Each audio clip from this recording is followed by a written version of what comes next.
शुक्रिया जी।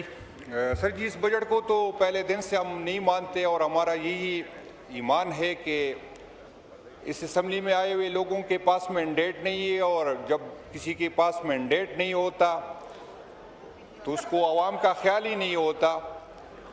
ये जो लोग इनको लेके आए उनकी मफादात का ख्याल रखते हैं और आवाम का नहीं रखते। और दूसरी बात, कल स्पीकर साहब हम राना सनाउल्लाह साहब के साथ हमारी मुलाकात हुई थी असद कैसर साहब की सरबराही में, जिसमें अमीर मुकाम साहब भी तशरीफ़ फरमा थे, जायद खान साहब भी जिसका ताल्लुक हुकूमत के साथ है वो भी तशरीफ़ फरमा थे, और पाटा के सारे MNAs उसमें बैठे थे।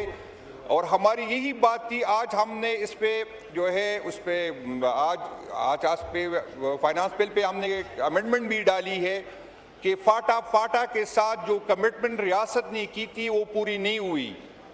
18वीं जब 2018 में फाटा को मर्ज कर रहे थे तो एक अंडरस्टैंडिंग थी, और ये किसी पार्टी की नहीं थी, न हुकूमत की थी, ये सारी पार्लियामेंट की थी, और जिसमें ये भी कमिटमेंट की गई थी कि हर साल हम 100 अरब रुपए फाटा को देंगे, जो कमिटमेंट पूरी नहीं हुई।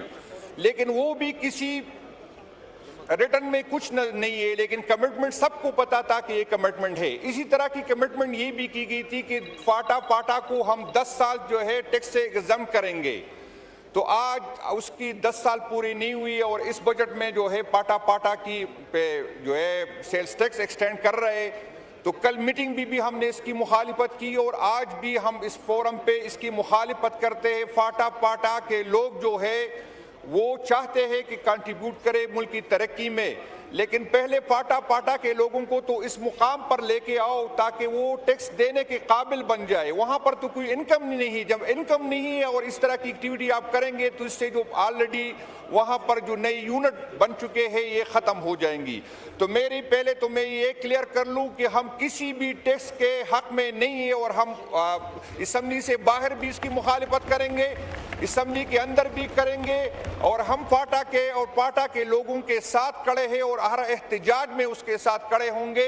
हम हुकूमत से दरख्वास्त करते हैं कि पाटा में हालात इस तरह की नहीं है कि आप ये सेल्स टैक्स एक्सटेंड कर ले। हम आपसे दरख्वास्त करते हैं कि हम पे रहम करें, इससे हालात मजीद बिगड़ जाएंगे। और पहले तो वहाँ पर अमन अमान लेके आए, पहले तो उनका इंफ्रास्ट्रक्चर बढ़ा दे, पहले तो उनको बिजली दे, फिर जैसे बाकी मुल्क जो आप कंट्रीब्यूट करता है हम भी राजी है, हम भी कंट्रीब्यूट करेंगे। लेकिन अगर इससे पहले आप पाटा में सेल्स टैक्स या किसी और किस्म का टैक्स एक्सटेंड करेंगे तो ये इस मुल्क के साथ, पाटा के अवाम के साथ जो है आप जुल्म कर रहे हैं। ये पार्टी से बालातर हो के हम सारे पाटा के सारे जितने भी पॉलिटिकल लोग हैं, सारे चाहे हुकूमत के साइड से हो या अपोजिशन के साइड से, हम सारे एक ही हमारी सबकी यही डिमांड है कि इससे सेल्स टैक्स को वापस लिया जाए। शुक्रिया जी। शुक्रिया।